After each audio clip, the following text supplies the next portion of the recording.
Hey everybody, Timothy here for Sharp 11 Music. In this video I want to share a method with you for getting better at improvising through composing. I'm a bit of a stickler for getting down to fundamentals, and you've maybe heard of first principles or first principle thinking, sometimes called reasoning from first principles. The idea is to break down complicated problems into basic elements and then reassemble them from the ground up. It's one of the best ways to learn to think for yourself, unlock your creative potential, and move from linear to non-linear results. I've said this before, but I'm not really a fan of how improvisation is generally taught.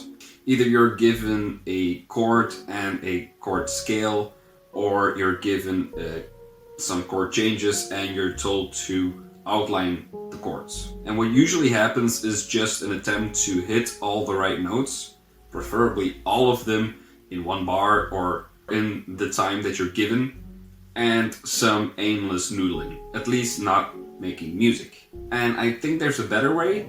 I'm not saying it's the way, it's just a way. And this way involves not using your instrument. There are certain principles to creating a melody, and they have been taught for centuries. So I would think there's something to be gained from taking a peek there. I will be drawing material from Arnold Schoenberg's Models for Beginners in Composition, Percy Goetsch's, or however you pronounce his name, Exercises in Melody Writing, and John Brantingham's Composing in Sonata Form. You should combine these exercises, which we're going to see, with the exercises from the 3 preliminary exercises for transcribing. We're really going for that holistic approach and trying to incorporate our ears as much as possible. So, first of all, we're going to make 2-bar phrases.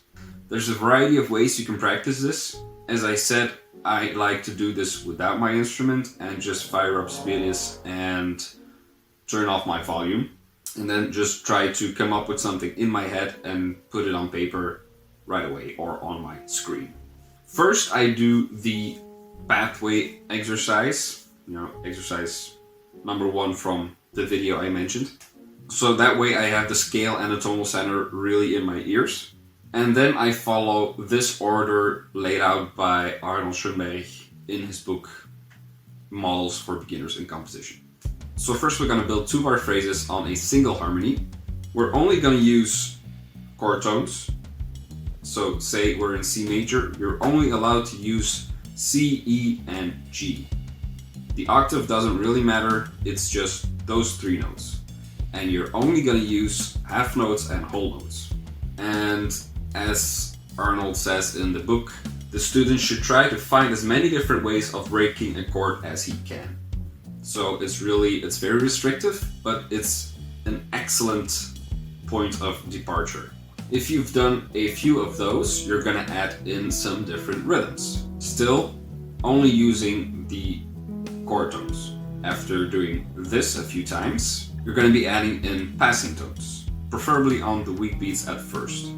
After that, we can add more auxiliary notes and other embellishments. Now, what are these embellishments? Well, I have a little list for you. These can be passing tones, octave displacement, upper neighbor tones, lower neighbor tones, escape tones, appoggiatura, chromatic approach, double chromatic approach, and enclosure. As Percy Goetsch's, discusses in his exercises for melody writing, all the notes in the scale have a tendency. There are active notes and there are inactive notes. The inactive notes are basically notes of the triad. So again, in C major, it's your C, E, and G. Those are the stable notes. They don't want to go anywhere. They are your points of rest.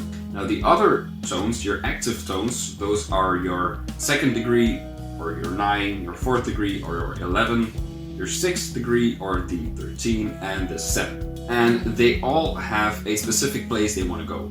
So the 7 wants to go to 1, the 4 wants to go to 3, the 6 wants to go to 5, and the 2 can go to 1 or to 3.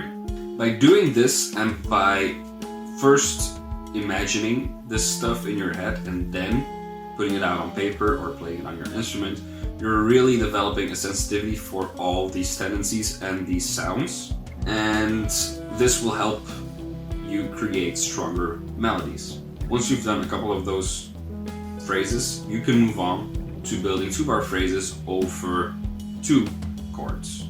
And I would encourage you to do these over all these progressions. So going from 1 to 5, 1 to 6, 1 to 4, 1 to 3, and 1 to 2. Why not 1 to 7? Because 7 is pretty much the same as 1 to 5.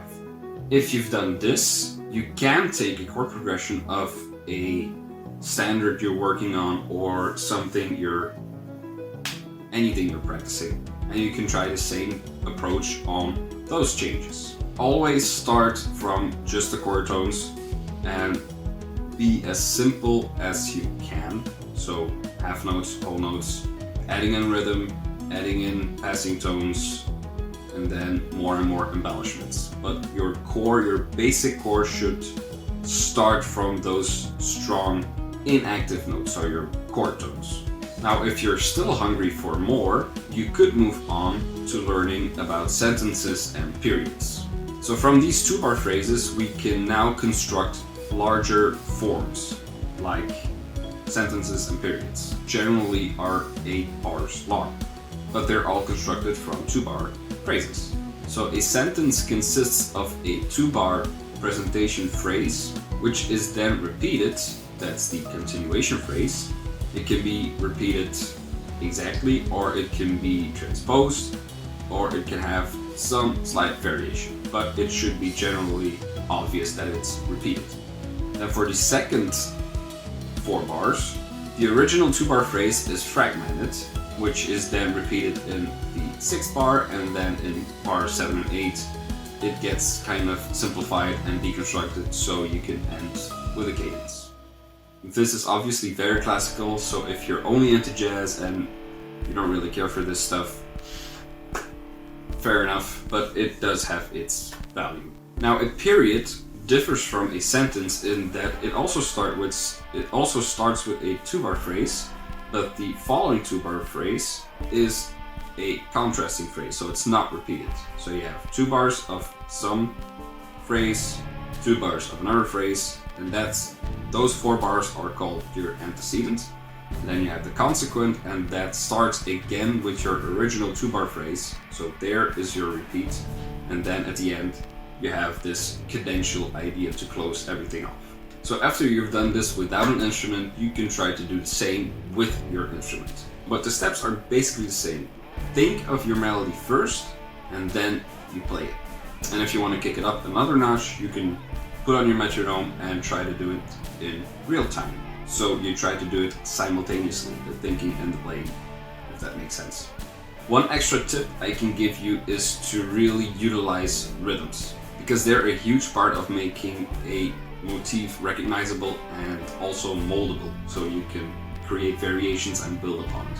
This may seem very restrictive and maybe even somewhat archaic, but this will really get you accustomed to thinking in phrases and melodies and in longer lines. By applying these strict guidelines, you're really giving yourself direction and focus, so there's no more aimless meandering. That said, this isn't the end-all be-all thing to practice. There is value in letting go and just noodling around and experimenting, and ultimately it's all about balance and not skipping any steps. I think many fundamental things are getting skimmed over or just missed in an attempt to get there quicker, whatever and wherever there is. In my opinion, fundamentals are everything, and I think it sometimes gets confused with beginner, meaning it's something you just have to cover and get over with in order to get to the good stuff. Or it's maybe something that the ego says it's too simple or too easy, but I think that's the absolute wrong way to view it.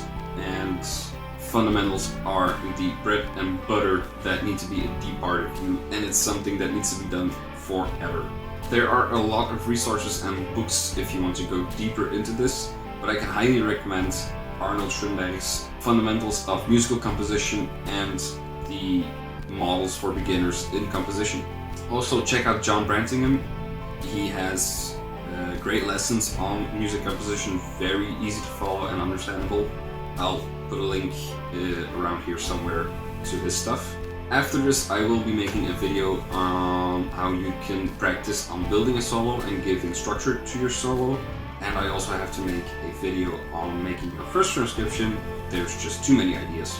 In the meantime, have fun with this. If you have any questions or remarks, do let me know. Stay safe, stay healthy, and see you guys next time.